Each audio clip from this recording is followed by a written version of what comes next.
السلام علیکم little rock stars, کیسے ہیں آپ سب؟ آج میں آپ کو ایک انتہائی مزیدار اسٹوری سنانے والا ہوں۔ آج کی اسٹوری ہے ایک انتہائی ذہین ہرن کی، جس نے اپنی عقل اور ذہانت کا استعمال کرتے ہوئے جنگل کے خطرناک شکاریوں کو چکما دیا۔ تو آئیے چلتے ہیں اسٹوری کی طرف۔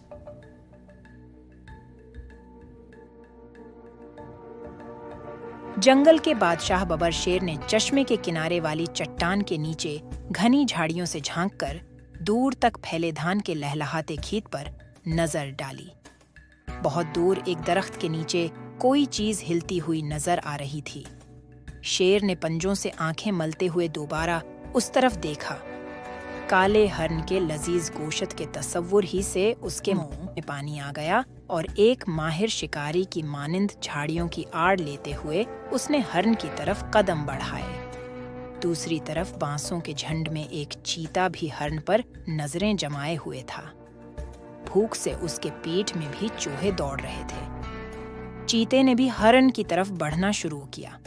ہرن دونوں طرف سے بڑھتے ہوئے خطروں سے بے خبر نرم نرم گھاس کھانے میں مشغول تھا۔ کبھی کبھی وہ اپنی بادام جیسی آنکھیں گھما کر ادھر ادھر دیکھتا اور پھر گھاس کھانے لگتا۔ جانور خطرے کی بو سونگھ لیتے ہیں۔ ہرن کی بے چینی آنکھیں ظاہر کر رہی تھیں کہ اس نے خطرے کی بو سونگھ لی ہے۔ اس نے کان کھڑے کر کے گردن گھما کر چشمے کی طرف دیکھا، جہاں میدان میں 2 ریچھ کے بچے کھیل رہے تھے۔ ابھی ہرن پہاڑ کی طرف رخ کرنے کا سوچ ہی رہا تھا کہ مشرق اور جنوب سے شیر اور چیتے نے جھاڑیوں سے چھلانگ لگائیں اور دونوں تیر کی طرح ہرن کی طرف لپکے۔ ہرن لمبی لمبی قلانچیں مارتا ہوا پہاڑوں کی طرف بھاگا۔ شیر اور چیتے کی رفتار کے مقابلے میں ہرن کی رفتار کم تھی، لیکن وہ اپنے ہلکے اور سڈول جسم کی وجہ سے ان دونوں کو غچہ دیتے ہوئے بھاگ رہا تھا۔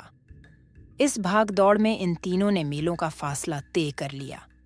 آخر کار ہرن ایک چٹان پر چڑھ گیا، جو اتنی اونچی تھی کہ اس پر شیر اور چیتا نہیں چڑھ سکتے تھے۔ شیر اور چیتا چٹان کے نیچے زبانیں نکالے ہانپ رہے تھے اور ہرن کو للچائی نظریں سے دیکھ رہے تھے۔ جب سانسیں درست ہوئیں تو شیر نے کہا، یہ میرا شکار ہے، پہلے میں نے تاکا تھا۔ چیتے نے غصے سے جواب دیا، آپ جنگل کے بادشاہ ضرور ہیں، لیکن یہ جنگل ہے، انسانوں کی دنیا نہیں کہ بادشاہ جو چاہے کرے۔ جانور اپنے حقوق کی حفاظت کرنا خوب جانتے ہیں۔ یہ میرا شکار ہے۔ شیر دہاڑا، انسان ہو یا جانور، جس کی لاٹھی اس کی بھینس کا قانون ہر جگہ چلتا ہے۔ میں تم سے زیادہ طاقتور ہوں۔ شیر اور چیتے کی تکرار سن کر ہرن نے اطمینان کا سانس لیا اور کہا، میرے محترم بادشاہ ہو، یہ میری خوش نصیبی ہوگی کہ میں آپ جیسے شاہی خاندان کے افراد کی غذا بنوں، لیکن پہلے آپ دونوں طے کر لیں کہ آپ میں سے کون میرا لذیذ گوشت نوش فرمائے گا۔ شیر اور چیتا دوبارہ تکرار کرنے لگے۔ اسی دوران ادھر سے ایک گدھے کا گزر ہوا تو ہرن نے جھٹ سے مشورہ دیا، میرے خیال سے آپ دونوں اس سلسلے میں گدھے صاحب سے مشورہ لے لیں، کیونکہ مشورہ دینے کے لیے عاقل ہونا ضروری نہیں۔ شیر نے کہا، چلو مجھے منظور ہے، وقت پڑنے پر گدھے کو بھی باپ بنانا پڑتا ہے۔ چیتے نے گدھے کو حکم دیا، گدھے کے بچے ادھر آؤ۔ گدھا پہلے تو ڈرا کہ کہیں یہ دونوں اسے ہی ہڑپ نہ کر لیں، پھر ڈرتے ڈرتے دانت نکالتا ہوا ان کے قریب آیا، اور جب اس نے پورا قصہ سنا تو خوشی سے مشورہ دیا، ہاں تو شیر صاحب آپ کا دعوی ہے کہ آپ نے ہرن پر پہلے نظر بد ڈالی، جبکہ چیتے صاحب کا دعوی ہے کہ ہرن کو دیکھ کر پہلے ان کی رال ٹپکی۔ چونکہ یہاں کوئی گواہ نہیں ہے، اس لیے میرا مشورہ ہے کہ آپ دونوں اپنی اپنی جگہ تشریف لے جائیں، اور جب میں رینکنا شروع کروں تو آپ دونوں دوڑنا شروع کر دیں۔ جو بھی پہلے یہاں پہنچ جائے گا وہی ہرن میاں کو نوش فرمانے کا حقدار ہوگا۔ شیر اور چیتا بھوک سے بے تاب تھے، لیکن دونوں کو اپنی تیز رفتاری پر ناز تھا، اس لیے انہوں نے گدھے کی تجویز مان لی، اور یہ طے ہوا کہ دونوں اپنی اپنی جگہ لوٹ جائیں گے، اور اس دوران ہرن صاحب چٹان سے اتر کر نہا دھو کر ان میں سے ایک کی خوراک بننے کے لیے میدان میں کھڑے ہو جائیں گے، اور جیسے ہی گدھے صاحب اپنی بے سری آواز میں رینکنا شروع کریں گے۔ دوڑ شروع ہو جائے گی۔ شیر اور چیتا اپنی اپنی جگہ واپس چلے گئے۔ جب کافی دیر تک گدھے کے رینکنے کی آواز نہ آئی تو دونوں کا ماتھا ٹھنکا۔ پہلے تو انہوں نے ایک دوسرے کو گھورا، پھر چٹان کی طرف دوڑنا شروع کیا۔ جب وہ چٹان کے نزدیک پہنچے تو دیکھا وہاں چاروں طرف ویرانی اور سناٹا تھا۔ ہرن کا کہیں پتہ نہ تھا اور گدھے کے سر سے سینگ ہی نہیں پورا گدھا غائب تھا۔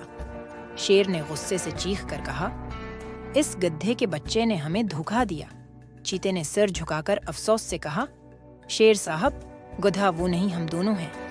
اسی دوران ہرن نے اپنے دوست لومڑی سے مدد طلب کی تھی۔ لومڑی نے موقع کا فائدہ اٹھاتے ہوئے ہرن کو بچانے کا منصوبہ بنایا۔ اس نے ایک پل کے نیچے چھپنے کی جگہ دکھائی اور پھر جا کر گدھے کو بتایا کہ اسے شیر اور چیتے کو اس طرح بہکانا چاہیے کہ وہ خود بھوکے رہ جائیں۔ گدھے نے لومڑی کی تجویز کو مان لیا اور شیر اور چیتے کو دور دراز کے مقامات پر بھیج دیا۔ اس دوران ہرن اور لومڑی نے جنگل کے دوسرے جانوروں کو اکٹھا کیا اور ان کے ساتھ مل کر ایک منصوبہ بنایا کہ آئندہ کے لیے کوئی بھی جانور اکیلا شکار نہ بنے۔